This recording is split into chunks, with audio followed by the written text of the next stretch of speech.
자, 오늘은 이제 하나님께서 그 앞에 십계명이라는 율법을 주셨고, 오늘은 이제 절기를 말씀하시면서 1년에 3번씩 남자들은 이곳에 와서 절기를 지킬지니라 이렇게 말씀하고 있는, 절기를 왜 지키라고 하셨는가, 이 절기는 오늘 우리에게 어떤 의미를 가지고 있는가 한번 생각해 보려고 합니다.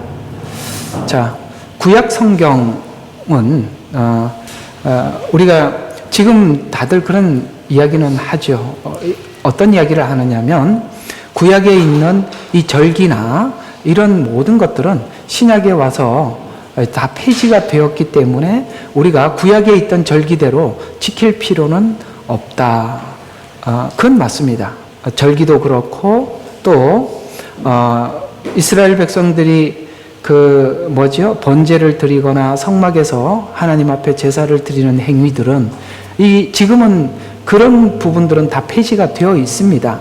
그러나 율법이 폐해졌다는 뜻은 그 성경에서 말씀하고 있는 이런 계명들이 폐지됐다는 것이 아니라 그런 종교적 행사가 폐지됐다는 뜻입니다. 왜냐하면 이건 모두가 우리에게 어떤 의미를 전달하기 위해서 했던 행위지, 그 자체가 우리에게 무슨 구원에 영향을 끼친다던가 그런 이야기는 아니니까요. 그런 이야기들이 히브리서 1장 1절과 2절, 그러니까 히브리서는 구약을 알고 있는 히브리인들에게 보내는 서신이거든요. 그래서 사실 이방인인 우리들은 이 히브리서를 읽어보기에는 조금 우리가 잘 알지 못하는 이야기들이 있어서, 히브리서는 특별히 구약에 있는 모세오경에 대한 이해를 잘 하고 있는 사람들에게 아주 깊이 있게 찾아오는 복음이기도 합니다. 그래서 여러분들의 복음이 굉장히 깊어지려면 신약에 있는 다른 성경들보다는 이 히브리서까지 우리가 볼 수 있는 눈을 가지게 되면, 구약에서 쉽게 말해서 그림자로 설명했던, 모형으로 설명했던 예수님께서 원형으로 실제로 오신 그분이 어떤 분인가를 더 구체적이고 세밀하게 나열한 것이 구약에 있는 내용이고, 특별히 오경에 그 내용들이 많이 담겨 있어요.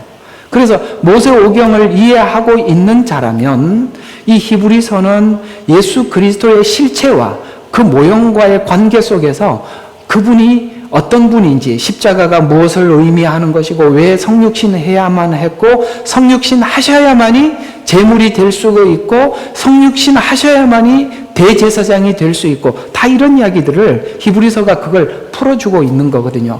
그러므로 대제사장인 예수님이 오셔서 대제사장의 직무를 완전히 이행을 했기 때문에 구약에 있는 이런 대제사장이 옛날에 번제를 드리고 소제를 드리고 화제를 드리는 이런 일을 할 필요가 없다는 거죠. 왜냐? 원형인 예수님이 오셨기 때문에, 그분이 하셨기 때문에.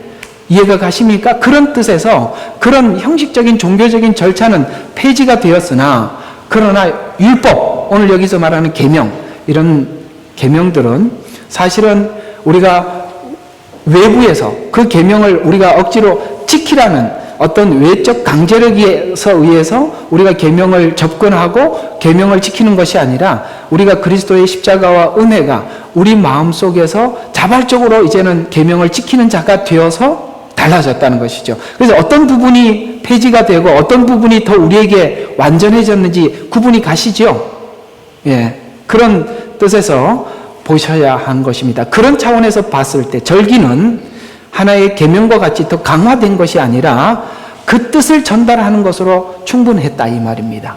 뜻을 전달하는 것으로 충분했다라는 차원에서 도대체 이 절기를 3번 지키라는 의미는 무엇인가 생각해 보자는 거죠. 그래서 오늘도 어쨌든 히브리서 1장 1절과 2절을 기록했는데 잠깐 언급하고 한번 지나가 보겠습니다. 전에는 선지자들을 통하여 조상들에게 여러 번 걸쳐 다양한 방법, 이게 참 중요해요. 여러 번 강조했었다. 그리고 다양한 방법으로 전달했었다.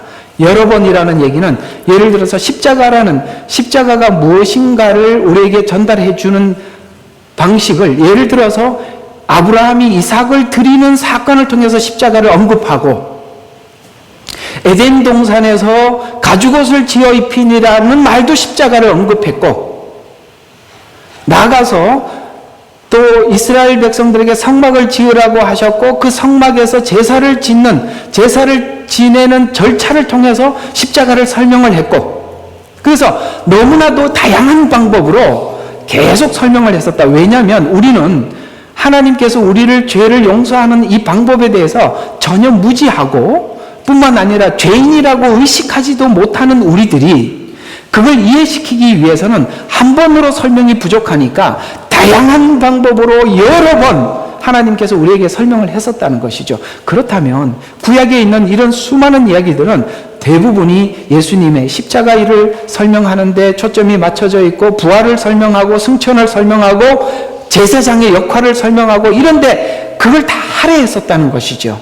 그렇다면 그분이 오셨다면 이제는 더 이상 그건 할 필요가 없는 거잖아요. 그래서 다양한 방법으로 여러 가지 방법으로 하나님께서 설명하셨던 말씀하셨던 하나님이 이제는 그 모든 예표 그걸 마지막 날에 아들로 우리에게 말씀하셨으니 원형이 왔다는 거죠. 지금까지 설명했던 게 쉽게 말해서 이렇게 표현할 수 있어요. 지금까지는 편지로만 받았다가 그 편지를 계속 아마 그 오신 분이 이런 분일 거야 라고 우리가 받아서 알고 있었는데 그분이 오자마자 편지를 통해서 이미 여러 가지 내용들을 우리가 알고 있었기 때문에 오자마자 알아차릴 수밖에 없는 그래서 마지막 날에는 아들로 우리에게 말씀하셨으니 이 아들은 만물의 상속자로 세우고 그를 통하여 그분께서 세상을 지으시고 그 뒤에 계속 나와요. 그 다음 만물을 새롭게 하시고 우리를 구원하시고 이런 모든 일들을 창조주가 오셨구나. 예수님은 창조주시거든요. 그래서 창조주가 오셨고 구속주가 오셨고 그래서 우리가 이분이 바로 삼위일체 하나님의 성자 하나님이시구나. 우리가 그래서 받아들일 수 있도록 구약은 그렇게 오실 것이다. 이런 분이다. 이런 분이 오실 것이다 라고 계속 우리에게 말씀을 하셨다라는 차원에서 절기가 또 우리에게 주는 의미가 있다. 이런 이야기입니다. 그런 의미에서 출애굽의 사건은 그저 이스라엘 백성들이 애굽에서 나온 단 한 번의 이례적인 사건이 아니라 그것은 과거에 끝났지만 오늘 우리가 살아가고 있는 이 현실 속에서도 출애굽은 계속 일어나고 있다는 것이죠. 왜냐하면 예수 그리스도는 어제나 오늘이나 영원토록 동일하시듯이 그때 출애굽의 사건이 일어난 것처럼 오늘도 구원받는 사람들이 일어나고 있고 미래에도 그 일이 일어날 것이라는 거죠. 그래서 우리에게는 시간이라는 것이 과거, 현재, 미래로 흘러가지만 하나님은 과거 사건이 지금도 동일하게 지금 현재 사건도 미래에도 구원이 완성될 것입니다. 그래서 하나님 안에서는 시간의 의미가 없고 우리는 시간 속에 살아가고 있으니까 하나님께서 과거에 있었던 구원의 사건들이 오늘도 왜 일어나는가를 과거의 사건을 통해서 우리에게 충분히 이해시켰고 지금 그 일어날 때 그 과거에 있었던 그 사건이 우리에게 일어나는 그래서 우리가 모두가 구원을 설명을 할 때도 출애굽을 가지고 설명하는 이유는 그 사건이나 지금 일어나는 일이나 똑같은 관점에서 볼 수 있기 때문에 그래서 정말 3,400년 전에 있었던 과거의 일을 매일 오늘 설교라는 메시지에 올려서 여러분에게 전달하고 여러분들이 공감을 계속하고 있는 이유는 그 사건이 동일하게 일어나고 있기 때문에 그렇다는 것입니다. 히브리서를 제가 그런 식으로 강의를 여러분들에게 쭉 했던 것을 기억하고 있습니다. 그래서 현재 진행형이며 그리고 미래에 완성될 사건이기 때문에 절기는 그런 의미에서 십자가 사건, 그 다음에 부활 사건, 그 다음에 앞으로 있을 재림, 이 내용 전체를 담고 절기를 우리에게 설명을 했었다라는 것입니다. 이제 월요일날 여러분들에게 말라기 끝나면 제가 절기를 통해서 더 자세히 설명을 해 들어가도록 하겠습니다. 그러므로 우리는 이 절기를 통해서 하나님께서 구원을 어떻게 이루어 가시는지를 우리가 알고 이제는 그걸 1년에 3번씩 나와서 하나님 앞에 그걸 되새기면서 기념하면서 앞으로 완성될 구원에 대해서 소망을 품고 지금 현실을 살아가라고 우리에게 말씀하고 있는 것입니다. 우리는 마지막 최후에 어떻게 결론이 내릴지 안다면 오늘 무슨 일이 일어나도 아무 문제가 없는 거죠. 왜? 끝을 아니까. 인생을 살면서 사람들이 두려워하는 이유는 뭐냐면 나중에 어떻게 될지 몰라서 그러는 거예요. 나중에. 그래서 항상 미래에 대해서 퀘션이 남죠. 그러나 우리는 미래가 하나님 약속 안에서 완전히 고정되어 있는 인생을 살아가고 있기 때문에 흔들리지 않습니다. 고정시켰어요. 그건 내가 고정시킨 게 아니라 하나님이 고정시켜놨기 때문에 우리는 우리 미래에 대해서 확신을 할 수가 있는 것이죠. 그래서 이 확신을 가진 자만이 현실을 하나님 안에서 살아갈 힘을 얻는 것이기 때문에 그렇습니다. 그래서 우리가 절기를 지키면서 과거를 회상하고 이 세 번의 절기는 과거, 현재, 미래로 되어 있어요. 이 절기가 왜 세 번인지 설명을 이따가 하다 보면 이게 과거를 기억하고 현재를 살고 미래에 대해서 약속을 붙잡으라고 하시는 거구나. 그래서 이 세 번이구나 라는 걸 알 수가 있어요. 그래서 마치 이 말씀하고 동일하죠. 히브리서 13장 8절에 보면 예수 그리스도는 어제나, 지금 절기로 보면은 6월절을 올라와서 6월절을 지키라고 했거든요. 6월절은 과거에 일어난 사건, 우리에게 일어났던 구원의 사건이에요. 우리 개인적으로 보면 과거에 일어났던 구원의 사건입니다. 그래서 예수 그리스도는 어제나, 그 다음에 오늘이나, 이건 뭡니까? 나팔절이에요. 지금 여러분들은 나팔절, 성령 안에서 살아가고 있는 것입니다. 나팔절은 성령 강림과 관련이 있습니다.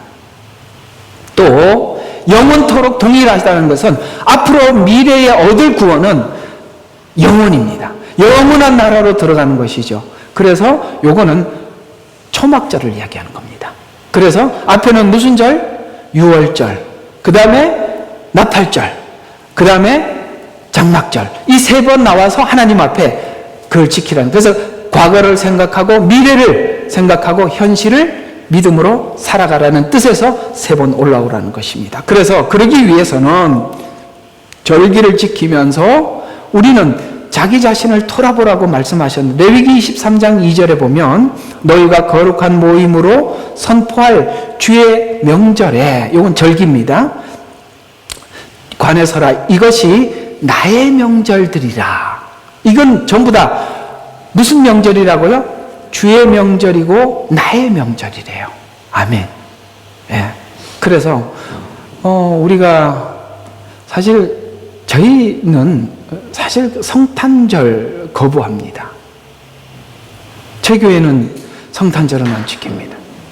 사실 이 성탄절의 역사를 살펴보면 예수님께서 이런 말씀 하신 적도 없어요. 나를 탄생한 날을 기념하라, 이런 말도 없어요. 사실 기념하라고 하는 것은 뭘 기념하라고 하셨냐면 우리가 하는 성찬식이에요. 교회에서, 신약 교회에서 하나님 앞에 해야 될 예식은 두 가지가 있습니다. 하나는 성찬식이고 하나는 침례입니다. 그게 교회에서 하는 예식의 가장, 교회에서, 지금 현대 교회에서 하는 예식의 아주 중요한 부분입니다. 그러나 사실 이 성탄절의 유래를 보면 로마의 신화, 그 태양신 신화와 너무나도 밀접한 관계를 가지고 있습니다. 어쨌든 오늘은 주제가 그거는 아니니까.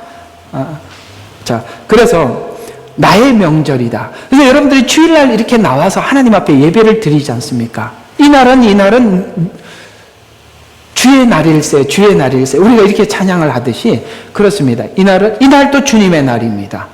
그래서 오늘 주일이라는 말의 뜻은, 우리가 가장 많이 지키는 것은 주일인데 주의 날입니다. 우리 날이 아니라 주의 날이에요. 그래서 오늘 주님 앞에 나와서 하나님 앞에 나를 구원하신, 예를 들어 오늘 절기대로 표현하자면 지난날 구원하신 하나님을 찬양하고 미래에 주실 약속을 말씀으로 듣고 여러분들에게 마음의 소망을 가지며 또 한 주간 살아갈 하나님의 말씀을 듣고 가서 여러분들이 현실을 살아내는 것이죠.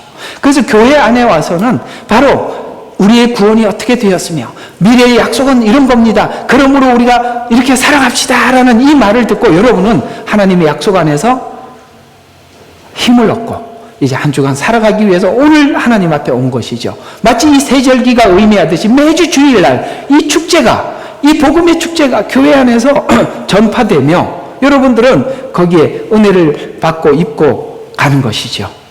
그래서 주의 절기는 특별히 전체로 보면 7개 절기로 나누어져 있는데요. 그러니까 유교절, 무교절, 초실절, 오순절. 요거 이제 절기할 때 자세히 하겠습니다. 그래서 이 오순절은 칠칠절이라고도 하고 맥추절이라고도 합니다. 그 다음에 후반부 절기, 가을 절기가 있는데 가을 절기는 나팔절, 대속제일, 초막절 이렇게 순서대로 있는데 이걸 절기를 다 보면은 하나님께서 우리를 구원하시는 구원의 플랜이 이렇게 짜여져 있구나라는 것을 이해할 수 있죠. 그래서 절기가 이런 것들을 우리에게 전달해 주었다면 이제는 이 절기가 우리에게 주고자 하는 메시지는 충분히 우리가 얻은 것입니다. 충분히. 부족함이 없어요. 그래서 우리는 절기를 지킬 필요는 없습니다. 절기는 우리에게 의미를 전달하기 위해서 있는 것이니까요. 그래서 이 중 세 절기는 이스라엘 남자들이 와서 지키라고 명하셨어요. 오늘 본문에 보면. 그래서 유월절을 지킨다는 것은 유월절 다음 날이 무교절이거든요. 그래서 이것은 구원, 곧 씨를 뿌리는, 그러니까 이걸 전부 다 절기로 표현하자면 곡식과 관련이 있는데 봄절기는 씨를 뿌리는 것과 관련이 있습니다. 씨를 뿌리는 자가 씨를 뿌리러 나갈새. 그 다음에 덜어는 돌밭, 덜어는 가시떨기, 덜어는 또 어디죠? 가시떨기 했는데 돌밭, 가시떨기, 길가. 길가를 잊어버렸었구나. 길가에 떨어졌다. 그 다음에 좋은 밭에 떨어졌다. 이게 뭐냐면 주님이 오신 초림의 이야기입니다. 주님은 초림 때 오셔서 복음을 사람들에게 뿌리기 시작하죠. 그러나 어떤 사람들은 그 마음 밭에 따라서 씨앗을 맺는 사람이 있고 그렇지 못한 사람들이 있었는데 누가 열매를 맺을 수 있었을까요? 세리 같은 자들입니다. 세리는 그 씨앗을 담을 수밖에 없는 것은 그는 그의 삶을 하나님 앞에 돌아보고 고개를 감히 들 수도 없었고 하나님 앞에 다만 죄인이라고 고백할 수밖에 없는 그들에게 하나님의 복음의 씨앗은 떨어져서 열매를 맺는 것입니다. 봄절기입니다. 그 다음에 오순절이죠. 이 떨어진 씨앗이 자라고 열매를 맺기 위해서는 하나님의 종들을 통해서 복음을 전하고 설명을 하지만 자라나게 하시는 이는 하나님이라고 말씀하고 있습니다. 성령님이 오셔서 여러분에게 그 말씀을 열어주시고 깨닫게 해주시는 겁니다. 여러분이 잘나서 하나님의 말씀을 아는 게 아니에요. 하나님께서 성경을 통해서 성경을 열어주시고 은혜를 주셨기 때문에 여러분의 눈이 열린 것입니다. 여러분들이 성경을 깨닫고 하나님을 아는 것조차도 하나님께 영광을 돌려야 될 부분이지 이걸 가지고 너는 나보다 못해라고 이렇게 차별로 간다면 여러분이 눈을 하나님이 열어주셨다는 걸 잊어버렸기 때문에 그러시는 겁니다. 그래서 설교를 하면서 하나님께서 말씀을 깨닫게 해주셔서 여러분에게 전달을 해도 설교자가 교만할 게 없고 여러분이 성경을 읽다가 하나님의 말씀을 열어주셔도 자랑할 것이 없는 것입니다. 왜? 이것은 바로 자라나게 하시는 이는 하나님이시기 때문에 그렇습니다. 바울이나 아볼로 같이 말씀을 전하는 사람은 자기 역할을 그저 충실히 감당하면 될 뿐이고 여러분들은 그 눈을 열어주신 하나님께 감사하면 되는 것입니다. 그런데 이 지식을 전달받고 지식을 전달해주고 전달을 받는 과정 속에서 교만이 싹트기 시작하면 이 사람은 정말 버릴 수밖에 없는 안에 알곡이 이게 뭐죠? 겉은 굉장히 자라가는 것 같아 보여도 안에 알곡이 없어요. 굉장히 무섭습니다. 저도 이렇게 설교자지만 설교자들이 범하기 쉬운 누가 뭐냐면 나는 누구보다 탁월하게 하나님께서 말씀을 열어주셨다라는 이런 생각이 쓱 들어가는 순간 교만해지기 시작합니다.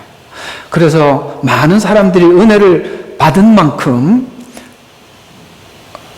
하나님 앞에 감사로 영광을 돌리고 하나님께 고맙게 생각을 해야지.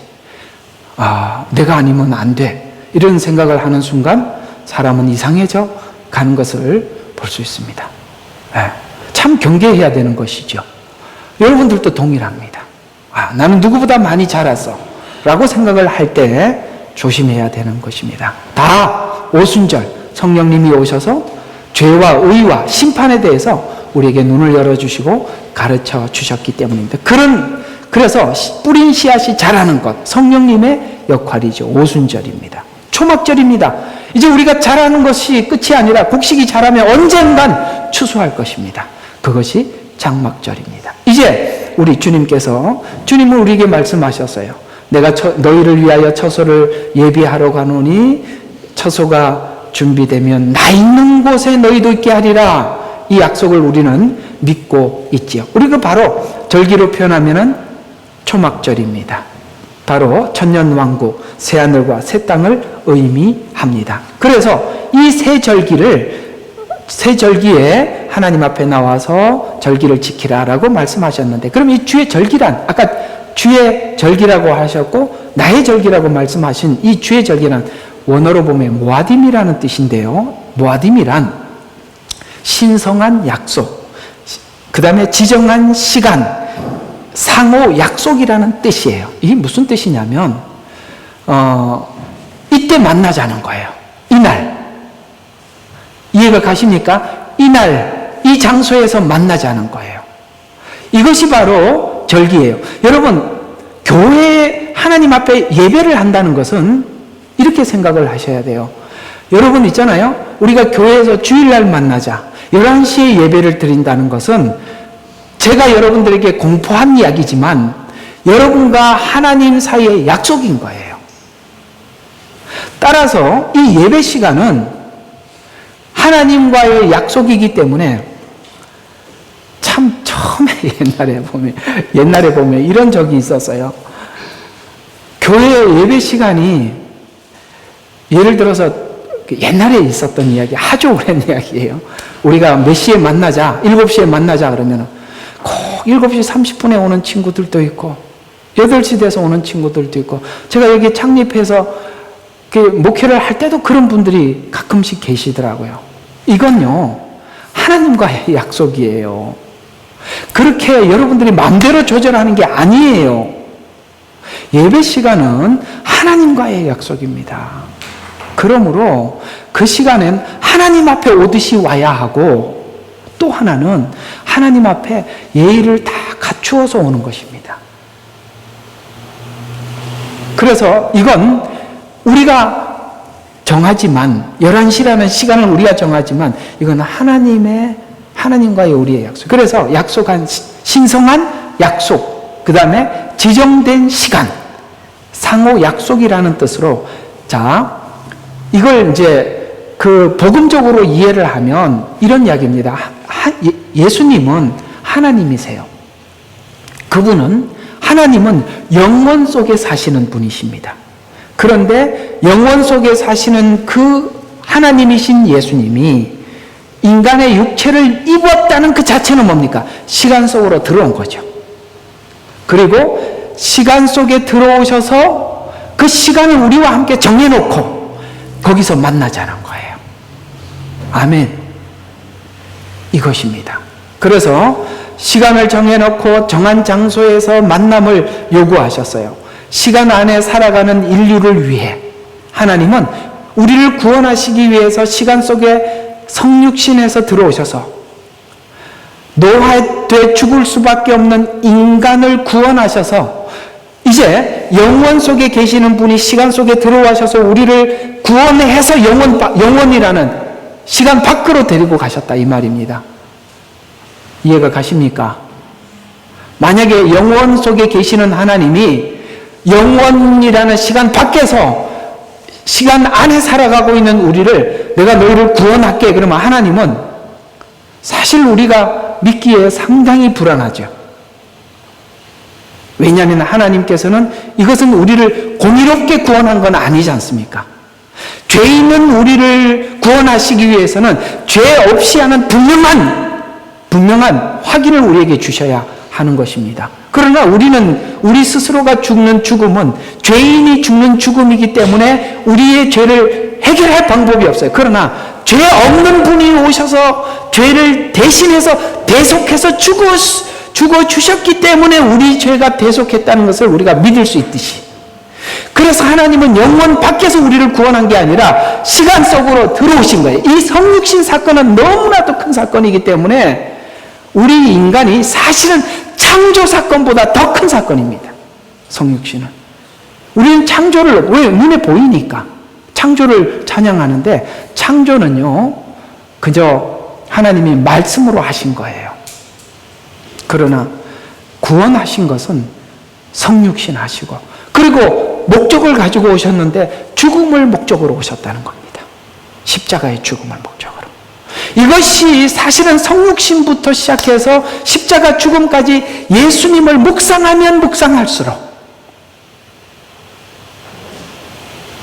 우리 가슴은 흥분할 수밖에 없고, 우리는 매일매일 하나님 앞에 무릎 꿇고 찬양하며 그분을 높여드릴 수밖에 없는, 우리는 조금도 교만할 수 없는 그런 사람들이에요. 성육신은 너무나도 신비로운 사건입니다. 그런 의미에서 이 모든 것을 행하시기 위해서는 6월절 없이는 그 다음 절기가 시작될 수 없듯이 주님이 이 땅에 오시는 일 없이는 아무 일도 이루어지지 않죠. 그래서 절기는 시간을 정하고 장소를 정해서 우리를 만나 주시려는 것은 바로 구원을 위한 하나님의 계획입니다. 그래서 모아딤, 곧 주의 절기라는 말은 시간의 시작인 이 시간, 창세기 1장 14절에 보면 하나님께서 말씀하시기를 낮과 밤을 나누기 위하여 하늘에 창공의 광명들이 있으라, 그것들로 하여금 징조와 계절, 날짜와 연도를 있게 하리라. 창조는 시간의 시작이란 말이에요. 창조는 시간의 시작이란 말이에요. 그래서 우리는 시간이라는 안에 살아갈 수밖에 없는, 그래서 창세기에서 창조 후 시간을 정해놓고 계절, 날짜, 연도, 이 계절을 통해서 하나님이 정한 시간을 알리려고 하고 있고, 계절이 바뀌어가듯이 날짜가 흘러가듯이 하나님께서 계획하신 구원과 심판은 그 시간에 따라서 하나님의 계획한 방식대로 이루어질 것이며, 하나님이 정한 방식대로 이루어갈 것을 하나님이 정해두셨다라는 것이 절기가 우리에게 전달하고 싶은 메시지라는 거예요. 정해놓으셨다는 거예요. 아멘. 예를 들어서 6월절이 뒤로 갈 수도 없고, 아시겠습니까? 6월절이 뒤로 갈 수도 없고 이 순서가 바뀔 수가 없다는 거예요. 따라서 구원은 하나님이 정한 방식대로 가는 겁니다. 그래서 구원이 하나님이 정한 방식에 가장 강조했던, 그래서 베드로가 많은 사람들 앞에 서서 복음을 외치죠.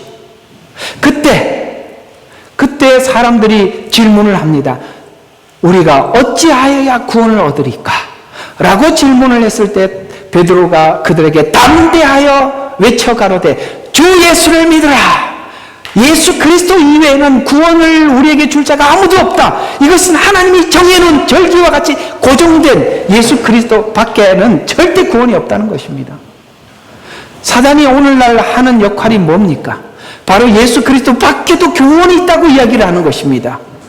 이것이 바로 변개된 복음입니다. 우리는 절대 예수 밖에는 구원이 없는 것입니다. 예수 안에만이 구원이 있는 것입니다. 이것은 오늘 절기를 정하듯이 하나님이 정확히 정해놓은 절기입니다. 이것은 6월절로부터 시작하는데 6월절은 바로 예수 그리스도의 십자가 사건입니다. 그 사건 없이는 앞으로 영원한 새하늘과 새 땅도 없는 것입니다. 그것이 바로 시작인 것이죠. 정한 방식대로 구원이 이루어질 것을 정해주시, 이러한 정한 계획을 인간이 절대로 바꿀 수가 없고, 이 사실을 기억하면서 성도들은 절기를 지키며 약속을 지킬 시간을, 앞으로 미래의 약속을 지킬 시간을 소망을 품고 기다리도록 우리에게 하신 것입니다. 그래서 천체와 절기를 통해 미리 알려서 우리가 모두가 소망 가운데 살게 하셨어요. 약속의 날 성도들이 모여서 오늘 이 주일과 같이 하나님께 모여서 과거를 기념하고, 그 다음에 그 십자가를 다시 한번 생각하게 하고, 그 다음에 현재를 순종하기 위해 변치 않는 하나님의 언약 안에 주신 축복들을 우리가 기억하면서 미래에 완성될 약속을 확인하고 나눔으로 현재를 기쁨으로 누리는 것을 목적으로 하는 것이 절기입니다. 그래서 주님께서 주신 약속에 순종하면서 얻었던 열매들을 하나님께 드리며 기뻐하며 한 주간 살면서 제가 하나님 뜻대로 살았더니 이런 열매가 있어서 감사합니다. 또 하나님, 저희들이 인간의 육체를 가지고 있어서 한계를 가지고 있기에 제가 이 말씀에 순종하려고 했는데 실패했습니다. 그러나 우리가 하나님께서 나를 위해서 십자가에 죽으신 그 십자가의 은혜를, 공로를 힘입어 오늘도 하나님 앞에 담대하게 나와서 회개합니다. 용서해 주십시오. 이런 모든 일들이 하나님 안에서 커뮤니케이션이 일어나는 거예요. 은혜를 받고 죄를 용서받고, 그래서 거기에 대한 확신을 가지고 다시 지팡이를 짚고 일어설 힘을 가지고 또 한 주간 살아가면서 또 하나님 앞에 나와서 위로를 받고 또 새 힘을 얻고 나가는 이 일들이 이렇게 계속 주의를 통해서 반복되지 않으면 우리는 우리의 영성을 상실할 수밖에 없는 거죠. 그래서 하나님이 약속 시간을 정해놓고 그 장소에서 만나자. 주님 앞에 주님이 만나자고 하면 거저 보내시겠습니까? 그래서 예배는 드리는 게 아니라 하는 거예요. 우리가 그냥 하나님 앞에 하고 드리고 가는 게 아니라 이 말이에요. 사실은 우리는 자꾸 예배를 드린다는 말을 하는데 예배는 커뮤니케이션이에요. 우리는 하나님 앞에 드리기도 하지만 사실 하나님 우리에게 주는 게 더 많아요. 왜 드리고만 가려고 합니까? 받아가세요.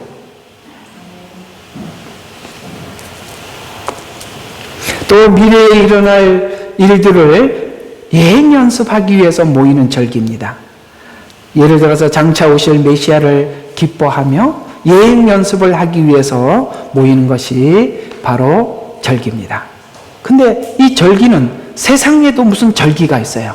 어떤 절기가 있습니까? 예를 들어서 우리 한국의 절기로 본다면 추석도 있고 설날도 있죠.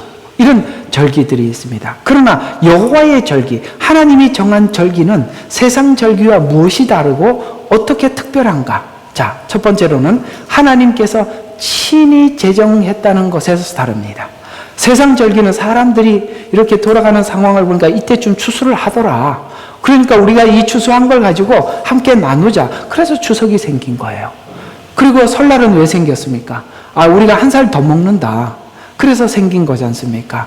어떤 상황과 현실적인 상황을 맞춰서 만든 절기라면 하나님께서 정한 절기는 하나님이 친히 정한 것에서 세상 절기와 달라요. 이 절기는 유대인의 절기가 아니라 나의 절기예요. 아시겠습니까? 이건 유대인만의 절기가 아니라 하나님의 절기이기 때문에 그리스도를 영접하고 믿는 모든 사람들에게 함께 포함이 되어 있는 것입니다. 두 번째로는 이 절기는 절기를 제정하신 후에 사건이 발생했다는 것에서 세상 절기와 달라요. 세상의 절기는 살다 보니 그렇더라. 그러므로 이렇게 정하자라고 했지요. 그러나 하나님의 절기는 정한 이후에 그 사건이 발생을 합니다. 이건 무엇을 의미하느냐면 하나님께서 그렇게 하겠다고 선포하고 하나님이 실행했다라는 뜻이 들어있는 것이죠. 그래서 하나님은 전지전능하신 것입니다.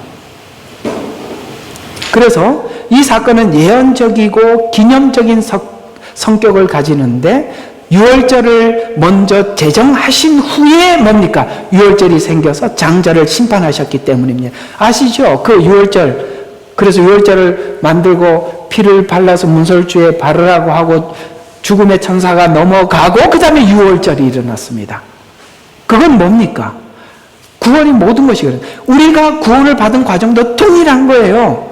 여러분과 제가 구원받기 전에 이미 주님은 우리의 구원을 다 완성시켜 놓고 믿기만 하라 라고 말씀하셨는데 우리도 눈이 열리지 않아서 믿지 못했네. 주님이 오셔서 눈을 열어주셔서 그 2000년 전에 예수님께서 죽으신 사건이 우연히 일어났던 사건이 아니라 나를 대속해서 죽으신 속죄의 사건이구나 라고 이미 만들어 놓고 이래. 그런데 놀랍게도 우리가 구원받고 난 이후에 우리가 구원받은 과정들을 가만히 묵상해 보니까 이건 하나님께서 구원받기 위해서 우리 인생을 이끌어 인도하셔서 그 지점까지 데리고 오셨다는 것을 알고 우리는 더 놀라죠. 그래서 우리는 구원 마쳐도 하나님 앞에 자랑할 것이 참 신기한 게 이런 거예요. 우리는 그래서 믿게 되었어요. 그래서 하나님은 훗날 하나님 앞에 서면 우리가 하나님 앞에 자랑할 게 한 가지밖에 없대요. 그게 뭐냐면 하나님을 믿는 믿음이 하나님 앞에 자랑이래요. 근데 이상하게 이 믿음을 하나님이 주셨으면서도 우리를 칭찬해 주시는 거예요. 그게 참 저는 되게 신비해요. 믿음을 주셔서 믿음을 가지게 되었는데 하나님이 우리에게 믿음을 가졌다고 칭찬하셔요. 마치 이런 거 있잖아요. 애들이 너무 필요한 걸 부모님이 해줬어요. 그래서 얘가 그걸 받고 너무 좋아해. 그러니까 그걸 보고 너무 그렇기보다는 자기가 만들고 싶은 걸 부모님이 다 만들어서 줬어. 그래서 너무너무 내가 이렇게 솜씨가 좋나 이렇게 정말 어려운 거는 부모님이 다 해줬어요. 근데 나중에 너가 이렇게 예쁘게 만들었구나, 잘 만들었다고 막 칭찬을 해줘. 근데 제대로 구원을 이해하는 사람은요, 이건 내가 한 게 아니라 다 해주셨잖아요 하고 돌려드리는 거예요. 이게 요한계시록 5장에 나와 있는 24장로가 하나님 앞에 부르는 찬양입니다. 하나님은 우리에게 너무나도 잘했다고 면류관을 씌워주세요. 그런데 우리는 그 면류관을 벗어서 구원이 하나님과 어린 양께 있다고 그 영광과 존귀를 영원토록 하나님 앞에 그 보좌에 던지며 가로되, 이해가 가십니까? 구원을 네가 믿어서 구원을 받았다고 하나님이 그렇게 칭찬을 해주시는데 알고 보니 그게 아니라 이 구원이 하나님이 주신 은혜예요. 그래서 그것을 도리어 보좌에 던지며 가로되, 이게 여러분들이 이해하고 있는 구원입니다. 이렇게 이 구원을 이해하고 계셔야 여러분들은 정상적인 신앙의 궤도에서 신앙생활을 할 수가 있는 것입니다. 그래서 예수님께서 절기의 실체를 성취했기 때문에 예수님의 생애가 정확히 동일하게 이 절기와 같이 성취되었기 때문입니다. 절기의 시간표에 따라 재림의 절기도 시간표에 따라서 성취될 것입니다. 하나님의 시간표에 따라 완성될 마지막 절기 초실절은 천년 왕국을 얘기를. 그래서 우리는 앞으로 기다리는 절기가 있어요. 기다리는 절기는 주님이 이 땅에 재림하는 날이며 또 재림하고 난 이후에 우리는 천년 왕국으로 들어가게 될 것입니다. 이제 후반부에 나타날 그 장막절에 대해서 스가랴서 14장 16절과 19절에는 이렇게 말씀하고 있는데요. 예루살렘을 치러온 모든 민족들 가운데서 남아있는 자도 각기 그 왕 만군의 주께 경배하려 또 장막절을 지키려고 해마다 올라올 것이라. 여기 장막절이 등장하고 있죠. 장막절이 천년 왕국이라고 스가랴 14장에서 말씀하고 있어요. 이제는 이 절기에 따라 여기까지 이루신 하나님은 마지막 절기를 이루실 줄로 앞에 절기를 이루신 걸 보고 뒤에 절기를 확신하는 것입니다. 땅의 모든 족속 중에서 그 왕 만군의 주를 경배하려고 예루살렘에 올라오지 아니하는 자에게는 비가 내리지 아니하리라. 이 천년 왕국 안에 일어날 사건을 기록한 거예요. 만일 이집트 족속이 하나님 앞에 이 예배하러 올라오지 아니하면 비가 없을 것이며 재앙이 있으리니 그 재앙으로 주께서 장막절을 지키려고 올라오지 아니하는 그 이방을 치시리라. 이것이 이 이집트의 벌이 될 것이고 장막절을 지키려고 올라오지 아니하는 모든 민족들의 벌이. 여기 이집트라는 많은 종족들이 예루살렘의 천년왕국 때 예배하러 올라오는 많은 민족들이 있는데 이집트라는 한 종족은 예를 든 것이고 다른 자들도 예루살렘에 예배하러 오지 않은 자들은 비가 내리지 않을 것이다. 벌이 될 것이다. 이렇게 이야기를 하고 있습니다. 왜냐하면 앞으로 세계의 모든 천년왕국은 모든 것의 중심은 예루살렘이 될 것이기 때문에 그렇습니다. 장막절. 그래서 천년왕국을 넘어서, 이제는 이 천년왕국을 설명하고 있다면 그걸 넘어서 새하늘과 새 땅. 자, 이사야서 66장 22절과 23절에 보면 주가 말하노라 내가 만든 새 하늘과 새 땅이 내 앞에 항상 있는 것 같이 너희 씨와 너희 이름도 항상 있으리라. 주가 말하노라 새 달부터 그 다음 새 달까지 또 안식일부터 그 다음 안식일까지 모든 육체가 내 앞에 경배하려리라. 이 예언이 완성되기까지 약속된 시간과 장소에서 1년에 3번 모이는데 곡식을 추수하는 것과 이 절기는 모두 관련이 있어요. 그래서 이 장막절은 추수를 하고 난 뒤에 예수님께서 말씀하신 것처럼 추수를 하고 난 뒤에 타작마당을 정하게 하사 알곡은 곳간에 넣고 죽정이는 꺼지지 않는 불에 태우리라. 이것이 바로 절기 추수의 끝이라 이 말입니다. 그래서 천년 왕국이 끝나면 새하늘과 새 땅이 나누어질 때 한쪽은 영원히 하나님 앞에 벌을 받고 영원히 불꽃으로 들어가게 될 것이고 한쪽은 어떻게 되겠습니까? 하나님 앞에 구원받는 그런 날이 있게 될 것입니다. 씨를 뿌리는 것은 3월과 4월 곧 6월절에 있는 일이고 곡식이 자라는 것은 5월과 6월달 오순절에 있는 일이고 그 다음에 곡식을 추수하는 것은 9월과 10월에 있는 초막절. 그래서 정확히 이 3번의 절기를 우리에게 말씀하고 있습니다. 모이는 절기에 대해서 좀 더 깊이 생각해 보면 6월절에 모이라. 6월절은 모든 절기의 시작이며 6월절 없이는 다른 절기가 없기 때문입니다. 그래서 가장 중요한 절기가 이 6월절입니다. 6월절은 이스라엘 백성이 애굽에서 나온 절기며 예표론적으로는 예수님의 죽음을 예표하는 절기로서 신명기에서는 이 6월절을 굉장히 많이 강조했는데요. 21번 강조했습니다. 율법을 주시면서 하나님께서 항상 단서를 붙이세요. 어떤 단서를 붙이냐면 나는 너를 애굽의 종된 자리에서 꺼낸 여호와로라. 그러므로 이렇게 말씀을 지키라 라고 말씀한 것처럼 오늘 신약 성도들인 우리들에게 부탁하는 말씀이 바로 그런 이야기죠. 나는 너를 십자가에서 구속한 나 여호와다 라고 말씀을 하시면서 이 말씀을 지키라라는 그 뒤에 그 말씀을 지키라고 했는데 말씀을 그러면 우리가 성도들이 말씀을 지키느냐 안 지키느냐는 어디에 달려있는 거냐면 그 십자가의 은혜를 아는 깊이만큼 지키기도 하고 거부하고도 할 것입니다. 왜? 나는 너를 구속한 여호와이기 때문에 하라고 했기 때문에 그 구속한 여호와에 대해서 하찮게 생각하면 하나님 주신 말씀을 하찮게 생각할 것이고 그것을 귀하게 생각한다면 하나님 주신 말씀을 귀하게 여길 것입니다. 바로 여러분들이 말씀을 경하게 여기느냐 중하게 여기느냐는 십자가 은혜 앞에서 여러분들의 은혜를 보는 가치에 따라서 다를 수밖에 없는 것이겠죠. 그래서 신명기는 하나님이 주신 말씀을 우리에게 설명하는 것인데 이것을 몇 번 이야기했던 6월절을 21번 이야기했어요. 그러니까 이 모든 말씀을 지키라고 할 때마다 이 얘기를 가장 중요하게 설명했다. 설교는 십자가를 어떻게 설명하느냐에 따라서 성도들이 그 말씀을 따라 사느냐 못 사느냐에 달려있는 거예요. 그래서 모든 메시지는 십자가에 초점이 맞춰져 있어야 되고 그 십자가를 어떻게 설명하느냐에 따라서 중요한 건데 만약에 교회가 이 십자가 설명이 사라지기 시작하는 순간 우리는 말씀을 따라 산다고 하더라도 열매는 교만으로 나타나게 되어 있어요. 십자가가 우리의 삶을 주장한다면 십자가가 우리의 삶을 주장한다면 여러분들은 살면서도 겸손해질 겁니다.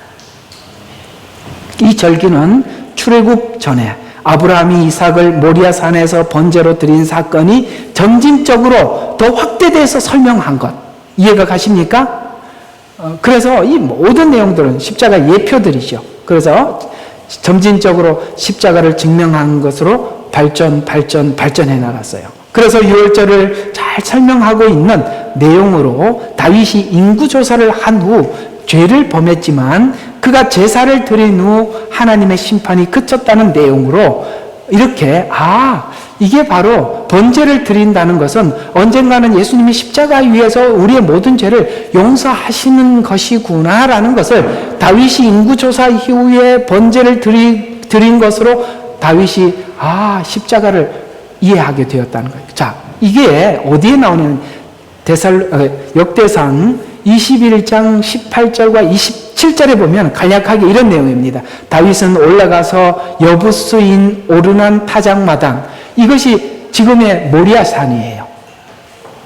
에서 나가 얼굴을 땅에 대고 다윗에게 절하니 다윗이 오르난에게 말하기를 이 타작마당에 자리를 내게 허락하여 나로 주를 위하여 거기에 제단을 세우게 하라. 너는 온전한 값을 받고 그것을 내게 허락하라. 그리하면 재앙이 백성에게서 그치리라 하니 번제를 위한 수소를 드리며 화목제를 드리고 주를 부르니, 이게 뭡니까? 십자가에서 주님께서 우리를 위해서 죽으셨던 사건이 화제며 번제며, 아시겠습니까? 번제단 사건이라는 거예요. 그러니까 번제단 전부는 십자가를 이야기하고 있다는 것이죠.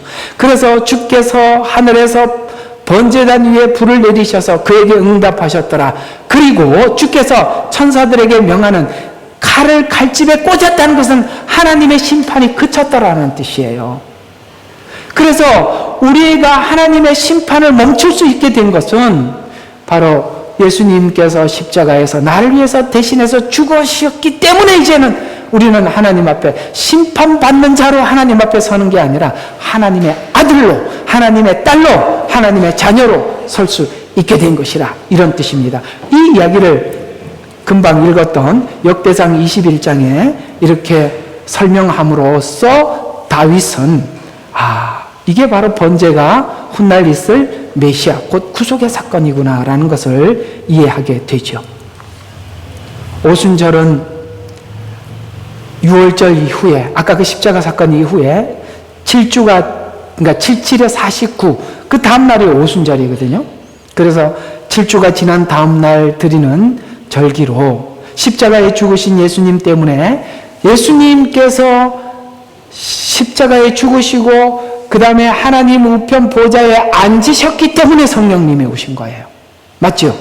그래서 내가 아버지께 가면 성령을 보내주시겠다고 요한복음에 약속하신 대로 성령님이 오셨어요. 그래서 6월 십자가 죽으신 사건 때문에, 예수님 때문에 성령 강림한 날을 기념하는 절기로서 미래 첫 수확을 드리는 날, 성령 강림의 목적은 죄와 의와 심판에 대해서 알게 하여 우리를 그리스도의 성품을 알고 닮게 하는, 그래서 믿는 사람들에게 하나님께서 하시는 작업이 뭐냐? 성령님을 통해서 그리스도의 성품을, 그래서 구원받은 증거는 뭐냐? 하나님께서 우리의 삶에 그리스도를 닮게 하기 위해서 하나님께서는 마치 십자가에 죽으신 열심으로 오늘 우리를 그리스도의 성품을 담게 하기 위해서 우리 삶 속에 개입하신다는 거예요. 그래서 우리 속에 일어나는 모든 일들은 네 탓이라고 주장하지 말고 나를 위해서 하고 있다는 것을 보신다면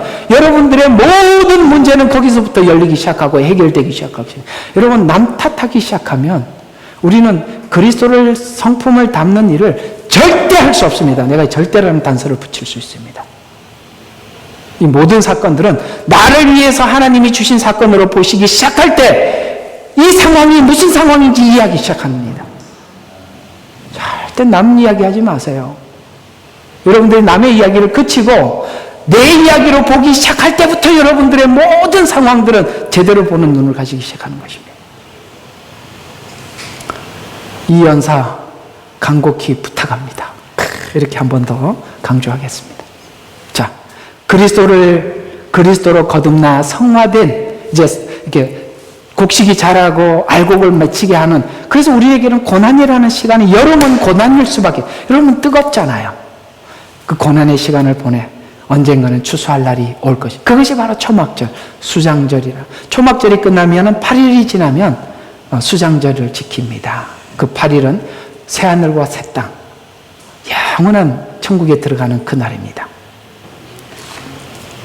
1주간 지속되는 절기로 수확이 끝난 것을 감사하는 시간으로 초막을 지어놓고 광야 생활 중에 주셨던 은혜를 기억하면서 감사하는 절기입니다. 자, 이 절기 왜 남자들만 지키라고 했을까? 그 당시는 남자들이 모든 것이 결정권이 있고, 그래서 성경에 보면 이런 말씀이 있죠. 나를 믿는 자는 3, 4대에 이르러 축복을 받고, 믿지 않는 자들은 반대로 이야기했네. 반대로 이야기했습니다. 주님은 참 저주를 3, 4대만 내리시고 축복을 1000대를 내리신다고 했습니다. 그래서 참 이렇게 거꾸로 이야기를 하는데도 알아차리니 감사합니다. 자, 그래 이게 무슨 이야기냐면 3, 4대는 그 당시에 한 가족이 3, 4대가 함께 살았어요. 그래서 그 할아버지가, 정조 할아버지가 모든 걸 주장해요. 그래서 남자들이 이렇게 하자. 우리가 가끔씩 전도를 하러 가다 보면 아직도 시족 사회를 벗어나지 못하는 농촌들이 있어요.